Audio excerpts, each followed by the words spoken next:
అండి బాగున్నారా? మరి నేనైతే బాగున్నాను. మీరు కూడా బాగుంటారని ఆశిస్తున్నాను. మనమందరం బాగుంటేనే సమాజం బాగుంటుంది. సమాజంలో మనం కూడా ఒక సభ్యత్వం కలిగిన వ్యక్తులమే కాబట్టి మరి అందరి శ్రేయస్సును కోరుకొని మీ ముందుకొచ్చాను. నేను కూడా మరి మీ శ్రేయోభిలాషినండి. మరి నా యొక్క ఛానల్ జీపీఎల్జీసీని ఆదరిస్తున్నారు. మరి మీ యొక్క అమూల్యమైన సలహాలు ఇస్తున్నారు. మరి అదే విధంగా మరి సబ్స్క్రైబ్ చేస్తున్నారు, లైక్ చేస్తున్నారు, షేర్ చేస్తున్నారు. Thank you so much. మన ప్రోగ్రాంలోకి వెళ్దాం. మన ప్రోగ్రాం ఏంటండి? సమాజము నాడు నేడు ముచ్చట్లు. అప్పుడు ఇప్పటి ముచ్చట్లు అన్నమాట. సమాజంలో ఏం జరుగుతున్నాయి? మనకి ఇవన్నీ వ్యర్థమైనటువంటి ముచ్చట్లు, ఇవన్నీ మరి ఒకరి విషయాలు ఒకరు చెప్పుకోవడము, అవి గొడవలకు దారితీస్తే కానీ మనకొచ్చేది ఏమీ లేదు కాబట్టి మనము మరి చక్కగా మన సమాజం గురించి కొన్ని విషయాలు మీతో డిస్కషన్ చేయాలని వచ్చానండి. మరి నాకు సమాజమే ఒక పాఠశాలగా, రిటైర్డ్ టీచర్‌గా సమాజాన్ని మరి నాకు పాఠశాల వృత్తిగా నేను ఎంచుకున్నాను. మీరు అనేదో భావించకూడదు. Thank you. ఇప్పుడు ఒకటి 'బుద్ధిమంతుడైన' సినిమాలండి. నాకు పాత సినిమాలు చాలా ఇష్టమని మీతో చెప్పాను. దాంట్లో మరి నాగేశ్వరరావు, ఎన్టీ రామారావు మంచి జోడీ అండి. నాగేశ్వరరావు ఏమో భక్తుడు, మరి ఎన్టీ రామారావు గారేమో శ్రీకృష్ణుడు. మీకు తెలుసు శ్రీకృష్ణుడు రామారావుకు చాలా సూట్ అవుతుందండి ఆ యొక్క పాత్ర. నిజంగా శ్రీకృష్ణుడు ఆ రోజుల్లో ఎలా ఉండో మనకు తెలియదు కానీ ఈ యొక్క సీనియర్ ఎన్టీఆర్ నటించినటువంటి ఏ పాత్ర అయినా కానీ కృష్ణ తులాభారం కావచ్చు, లేకపోతే బుద్ధిమంతుడు ఏదైనా గానీ శ్రీకృష్ణుని అవతారంగా ఆ పాత్రను వేసినాడు అంటే చాలా సూపర్‌గా ఉంటది. మరి అది నిజంగా నిజమే జరిగిందేమో అప్పుడున్నమేమో అనిపిస్తదండి. అదొక పాట పాడతాను వారిద్దరి మధ్యలది. అంటే నేను ఇప్పుడు పెద్దావిడను, మరి పిల్లలకైతే చాలా నాటికలు, డ్రామాలు, పాటలు, డాన్సులు, కల్చరల్ యాక్టివిటీస్ అన్నిటికి నేనే ఇన్‌చార్జ్‌గా ఉండేది. ఏ స్కూల్‌లో ఉన్నా కూడా మరి చేయించేది. మరి అందరూ గూడా ప్రశంసలు కురిపించేవాళ్ళు. వార్డు మెంబర్సు, సర్పంచ్ వాళ్ళందరూ కూడా. సో, ఇప్పుడు అందులో ఒక భక్తిపరమైనటువంటి పాట మరి నాగేశ్వరరావు గారు పాడుతూ ఉంటారు. అంటే శ్రీకృష్ణ భగవానునిలో లీలమై పాడుతూ ఉంటారు. ఆయన యొక్క మరి చిలిపితనము గావచ్చు, లేకపోతే గోపికలతో గావచ్చు, సత్యభామతో కావచ్చు, రుక్మితో కావచ్చు, ఆయన ఏ విధంగా స్త్రీల లోలుడుగా ఉన్నాడో, ఆ స్త్రీ లోలుడికి సంబంధించినటువంటి ఈ యొక్క పాట చూడండి. వేయి వేణువులు మ్రోగే వేళ హాయి వెల్లువై పొంగే వేళ రాసకేలిలో తేలే వేళ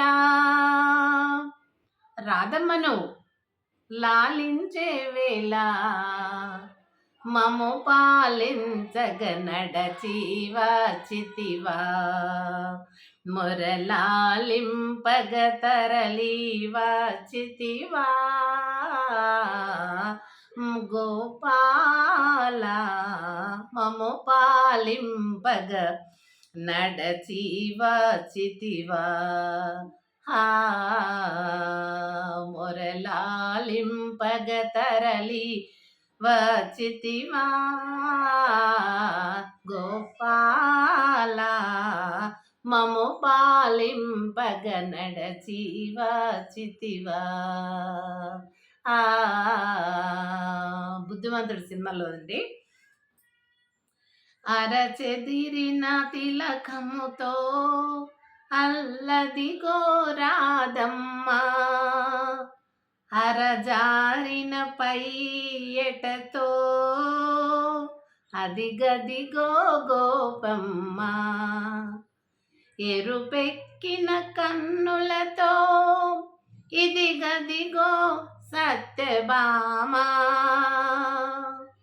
పొద పొదలో ఎదలో నీ కొరకై వెదుకుచుండగా మము పాలించగ నడచి వచ్చితివా గోపాల మము లాలింపగ నడచి వచ్చితివా మము పాలింపగ నడచి వచ్చితివా. కంసుని చెరసాలలో ఖైదీవై పుట్టావు, కాంతుల కౌగిలిలో ఖైదీవై పెరిగావు, కరుకురాతి గుండ్లలో ఖైదీవై వెలిసావు, ఈ భక్తుని గుండెలో ఖైదీగా ఉండాలని మము పాలించగ నడచివచ్చితివా, మొరలాలింపగ తరలి వచ్చితివా, గోపాల మము పాలింపగ నడచివచ్చితివా, మొరలాలింపగ తరలి వచ్చితివా, గోపాల నన్ను పాలింపగ నడచివచ్చితివా.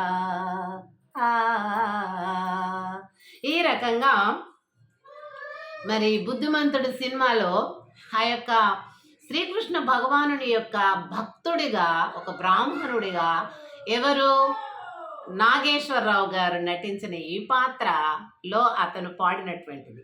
ఈ పాట మరి ఆ సినిమాలో పౌరాణికమైనటువంటి ఈ సినిమాలో పాడుతూ ఉండగా ఒక్కొక్కరు రాధమ్మ గళ్ళు గళ్ళున రావడము, సత్యభామ ఈ కోపంగా రావడము, ఈ రకంగా ఆ యొక్క స్త్రీలతో ఏ స్త్రీలతో అయినా మరి బృందావనంలో ఆడడం కానీ, లేకపోతే కాలక్షేపము చేయటం కానీ, లేకపోతే వాళ్ళను సంతోష పెట్టడం కానీ, ఇలాంటి పాత్రలు ఆ యొక్క శ్రీకృష్ణుడు మరి ఆ స్త్రీలతో చేసినప్పుడు ఈతను ఈ యొక్క శ్రీకృష్ణ పరమాత్మని భక్తుడుగా వెలసినటువంటి ఆ యొక్క నాగేశ్వరరావు పాత్రలో భక్తుడి పాత్రగా ఉన్నప్పుడు ఒక్కొక్కరి యొక్క మరి సత్యభామ, మరి గోపమ్మ ముందు సత్యభామ, తర్వాత రుక్మిణి కదా, ఈ రకంగా వాళ్ళు అడుగులు వేస్తూ వేస్తూ ముందుకు వెళ్ళడము, ఆ యొక్క గజ్జల చవ్విడి, మరి మరి ఏంటి అరచెదిరినటువంటి తిలకముతో, అంటే సగము బొట్టు తిలకం చెదిరిపోయినటువంటి దాంతో, మరి గోపమ్మ అరపయట అంటే సగము కొంగు జారిపోయి, గొళ్ళబామ కదా ఆమె ఇలా వేసుకుంటుంది, సగము ఈ వక్షస్థలానికి సగం జారి ఉంటుంది అది, కాబట్టి ఆ రకంగా మరి వర్ణిస్తూ చూపిస్తూ చక్కగా మనకు భక్తిపరమైనటువంటి ఆ పాటలు మనకు వినిపించినందుకు మన లోపల మనము ఏ భగవంతుని నమ్ముకున్నా ఆ భగవంతునిలో కూడా మనము ఆ రోజు ఆ నాగేశ్వరరావు గారు అంటే ఆ యొక్క భక్తుడుగా చేసిన ఆ పాత్రలో ఆయన భక్తిని మనము స్వీకరించి ఆ భక్తితోటి మరి ఎవ్వరి దేవుళ్ళను వాళ్ళు ఆ రకంగా మైమర్చిపోయి, లోకాన్ని ఇల్లును అంతా మైమర్చిపోయి ఆ భగవాను లోపల ఆ యొక్క భక్తుడు నిమగ్నమైనట్టు మనం నమ్ముకునే కులమతాలు భేదాలు లేవండి, ఏ భగవంతులు లేరు, అంతర్ సృష్టికర్త ఒకడే. ఆ సృష్టికర్తలో మనం ఏ రూపంలో నమ్ముకుంటే పూజిస్తే ఆ పూజా ఫలం అనేది మనకు దొరకడానికి మనం మర్చిపోయి ఆ దైవంలో నిమగ్నం అవ్వాలన్నది ఈ పాట యొక్క సారాంశం. కాబట్టి మరి ఆ సినిమా టైటిల్ పేరు కూడా చాలా బాగుంది, బుద్ధిమంతుడు అని. మరి అంత చక్కటి పాట మనకు అందించారు ఆ రోజుల్లో ఆ యొక్క అమరజీవులైనటువంటి మరి ఎన్టీఆర్ గారు, నాగేశ్వరరావు గారు. ఆ బుద్ధిమంతుడు అనే సినిమాలో వాళ్ళు నటించినటువంటి ఆ పాత్రల అమోఘము వర్ణించలేమండి. కాబట్టి అంత చక్కగా మనం కూడా ఈ రోజుల్లో పిచ్చి పిచ్చి వేషాలతో డ్రామాలు, మరి ఆ సినిమాల్లో పిచ్చి పిచ్చిగా ఆడవాళ్ళు అంత వికారంగా ఉండే వాటిని చూసే కంటే ఇటువంటి భక్తిపరమైనటువంటి మరి పాటలు కానీ, ఆ పాటలో ఉన్న పరమార్థం కానీ తెలుసుకొని మనం కూడా కొంతవరకు భక్తిని పెంపొందింప చేసుకొని మనం ఏ దేవుని పూజిస్తామో ఆ దేవునిలో లీలమయ్యి నిమగ్నమయ్యి మన యొక్క బాధ సాధకాలు లేకపోతే భగవంతునికి సమర్పించుకోవాలని కోరుకుంటూ మనం ఆ రకంగా భక్తిపరమైనటువంటి జీవితంలోనికి కొనసాగాలని మరి మిమ్మల్ని అందరి మనవి చేస్తూ, నేను కూడా మీలో ఒకదానిగా మరి మనం అందరం కలిసి భగవంతుని ఆ రకంగా మనం పూజించుకోవాలని చెప్పి కోరుకుంటున్నానండి. పూజించుకోవాలని. Thank you so much.